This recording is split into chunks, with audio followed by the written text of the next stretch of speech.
शिवसेनेच्या बनलेल्या बारामती विधानसभा पोटनिवडणुकीतून काँग्रेस उमेदवार आकाश मोरे यांनी माघार घेतली आहे। काँग्रेस पक्ष श्रेष्ठींच्या आदेशानंतर त्यांनी शेवटच्या क्षणी आपला उमेदवारी अर्ज मागे घेतला।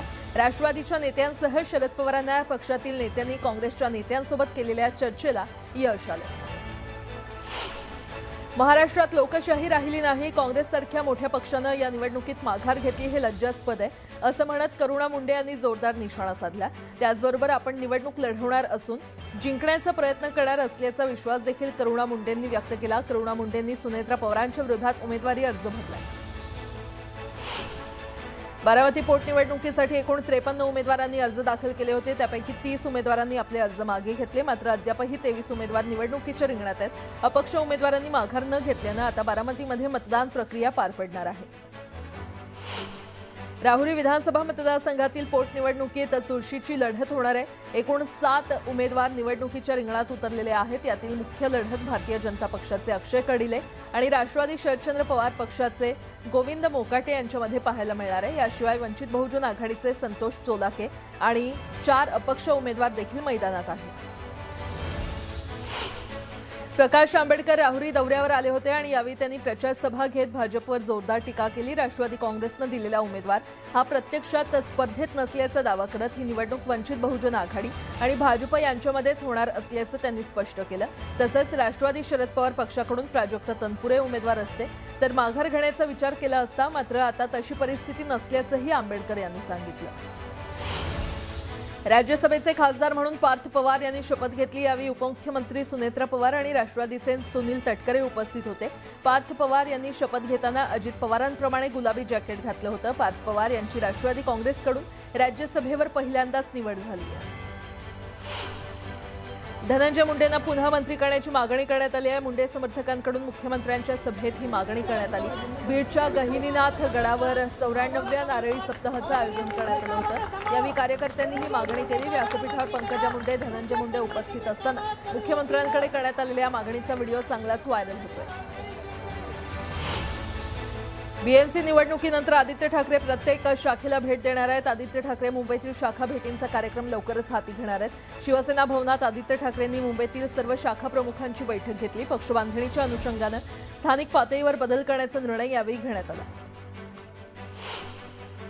वनमंत्री गणेश नाईकांनी एमआयडीसीला इशारा दिलाय। राज्य सरकारनं 2011 पर्यंतची घरं नियमित करण्याचा निर्णय घेतलाय, पण या निर्णयाचा अध्यादेश येण्याच्या 2 दिवस आधीच एमआयडीसी विभागात पुनर्विकास प्रकल्प राबवण्याचे टेंडर काढण्यात आलं होतं। यावरून गणेश नाईक संतप्त झाले। अशा प्रकारची चलाखी करणार असाल तर मंत्रिपद विसरून रस्त्यावर उतरू असा थेट इशारा नाईकांनी दिलाय। सातारा जिल्हा परिषदेतील राष्ट्रवादीच्या 3 सदस्यांना अपात्र करण्याची मागणी करण्यात आलेली आहे। पक्षाचा व्हीप डावलल्याचा ठपका ठेवत कोर्टात याचिका दाखल करण्यात आली आहे। लता कर्णे, ऋतुजा जगताप आणि कामेश कांबळे यांच्या विरोधात याचिका दाखल करण्यात आली आहे। दिवंगत सरपंच संतोष देशमुख यांच्या हत्येनंतर रिक्त झालेल्या या जागेसाठी त्यांच्या पत्नी अश्विनी देशमुख यांनी साधेपणानं आपला उमेदवारी अर्ज दाखल केला। पतीचे अपूर्ण स्वप्न आणि गावचा पाणी प्रश्न सोडवण्याचा निर्धार त्यांनी यावेळी केला। मात्र माजी प्रतिस्पर्धी स्वरूपानंद देशमुख यांनी अचानक निवडणूक लढवण्याचा निर्णय घेतल्यानं ही निवडणूक आता चुरशीची होणार आहे। 29 तारखेला मस्सजोगमध्ये सरपंच पदासाठी निवडणूक पार पडणार आहे। आमच्यावर हिंदू मुस्लिम केल्याची टीका करणाऱ्यांनी नाशिकचा कॉर्पोरेट जिहाद डोळे उघडून पाहावा अशा शब्दात नितेश राणे यांनी नाशिकमधील धर्मांतर आणि लैंगिक शोषण प्रकरणावर आक्रमक भूमिका घेतली आहे। या देशाला इस्लामी राष्ट्र बनवण्याचं गजवाय हिंदचं षडयंत्र रचलं जातंय, पण लक्षात ठेवा हे जिहादी तुमचं काहीही वाकडं करू शकणार नसल्याचं राणे म्हटले। पिंपरी चिंचवड महापालिकेत तब्बल 52 कोटी रुपयांचा घोटाळा झाल्याचा आरोप करण्यात आलाय। महापालिकेचे मुख्य लेखा आणि वित्त अधिकारी प्रवीण जैन यांनी भ्रष्टाचार केल्याचा आरोप सत्ताधारी भाजपचे स्थायी समिती अध्यक्ष अभिषेक बाणे यांनी केलाय। अवघ्या आठवड्यातच बोगस उपसूचनांच्या आधारे 52 कोटींची बिलं मंजूर केल्याचा दावा करण्यात आलाय। याशिवाय नगरसेवकांच्या स्वाक्षऱ्या देखील बनावट असल्याची शंका व्यक्त करण्यात आली आहे। पिंपरी चिंचवड महापालिकेत समाविष्ट झालेल्या 23 गावांमध्ये रखडलेल्या विकास कामांना गती देण्यासाठी राज्य शासनाच्या नगरविकास विभागानं आता कडक पावलं उचललेली आहेत। पीएमआरडीएकडे प्रलंबित असलेल्या बांधकाम प्रस्तावांचं काम निकाली काढण्यासाठी प्रशासनाला 60 दिवसांची अंतिम मुदत देण्यात आली आहे। उल्हासनगरमध्ये शिधावाटप कार्यालयावर भ्रष्टाचाराचे आरोप झालेले आहेत। बंद पडलेल्या रेशन दुकानातील 500हून अधिक रेशन कार्ड लांब अंतरावरील दुकानात टाकल्याचा आरोप शिवसेनेनं केलाय आणि त्यासाठी पैसे घेतल्याचंही म्हटलंय। मात्र अधिकाऱ्यांनी हे सगळं नियमानुसार झाल्याचं सांगितलंय, तर नागरिकांना रेशनच्या धान्यासाठी पायपीट करावी लागत असून त्यांना त्रास होत असल्यानं लवकर उपाययोजना न झाल्यास आंदोलनाचा इशारा देण्यात आलाय। रायगडच्या उरण येथील JNPA बंदरावर ग्रीन आशा या भारतीय LPG जहाजाचे स्वागत करण्यात आलं।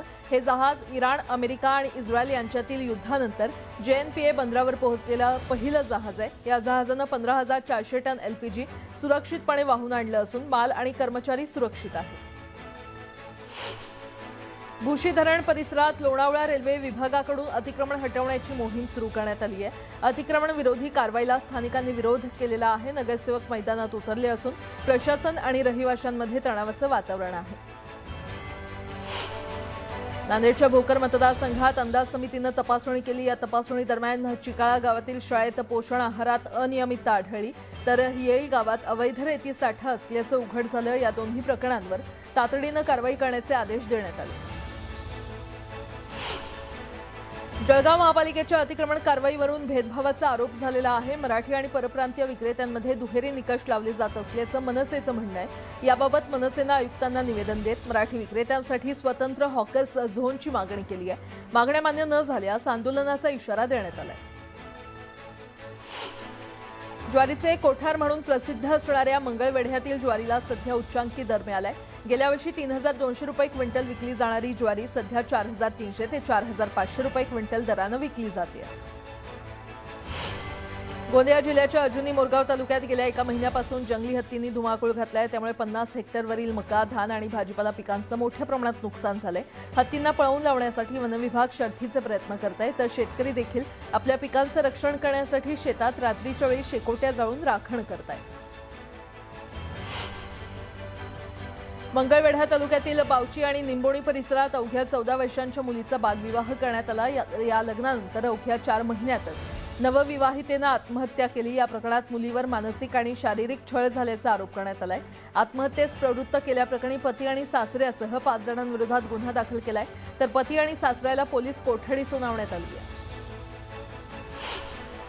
अकोला शहरात एका महिलेची जाळून हत्या केल्याच्या धक्कादायक घटनेमुळे जिल्ह्यात खळबळ माजली आहे। या प्रकरणातील सर्व आरोपींना तात्काळ अटक करून कठोर कारवाई करावी या मागणीसाठी विश्व हिंदू परिषद, बजरंग दल आणि मृत महिलेच्या नातेवाईकांनी पोलीस अधीक्षक कार्यालयावर धडक दिली।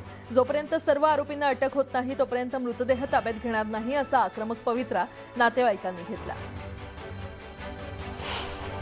यवतमाळ शहरात देशी कट्टा बाळगणाऱ्या 20 वर्षीय तरुणाला पोलिसांनी अटक केली आहे। कुणाल गीते असं त्याचं नाव असून तो रस्त्यावर कट्टा घेऊन फिरत असल्याची माहिती पोलिसांना मिळाली होती। त्यानंतर सापळा रचून त्याला ताब्यात घेतलं आणि त्याच्याकडून देशी कट्टा जप्त करण्यात आला। उल्हासनगरमध्ये महिलांनी एका तोतया अधिकाऱ्याला बेदम चोप दिला। महिलांचं शोषण केल्याचा आरोप या तोतया अधिकाऱ्यावर करण्यात आला। नोकरीचा आमिष देत महिलांकडून लाखो रुपये उकळल्याचा आरोप या महिलांनी केलाय। या भामट्याकडे सीबीआयचं बनावट ओळखपत्र, खाकी वर्दी होती, शिवाय कमरेला नकली पिस्तूल लावून त्यानं या महिलांचा विश्वास संपादन केला होता। छत्रपती संभाजीनगरमध्ये पेट्रोल पंपावरच पत्नीची गळा चिरून हत्या करण्यात आली। भर दिवसा दोघांमधील वादातून हा प्रकार घडला असून ही घटना सीसीटीव्हीमध्ये कैद झाली आहे। कोल्हापुरात घराच्या नूतनीकरणाचं काम सुरू असताना अचानक स्लॅब कोसळला। स्लॅबखाली अडकून 2 कामगार जखमी झाले। महाराणा प्रताप चौकात ही घटना घडली। अग्निशमन दलाच्या जवानांनी अडकलेल्या दोघांना तात्काळ बाहेर काढलं। लातूर अंबाजोगाई महामार्गावरील रेणापूर फाट्याजवळ कार अपघातात केज तालुक्याचे तहसीलदार राकेश गड्डे यांचा जागीच मृत्यू झाला। या घटनेमुळे प्रशासकीय वर्तुळात मोठी खळबळ माजली आहे। आता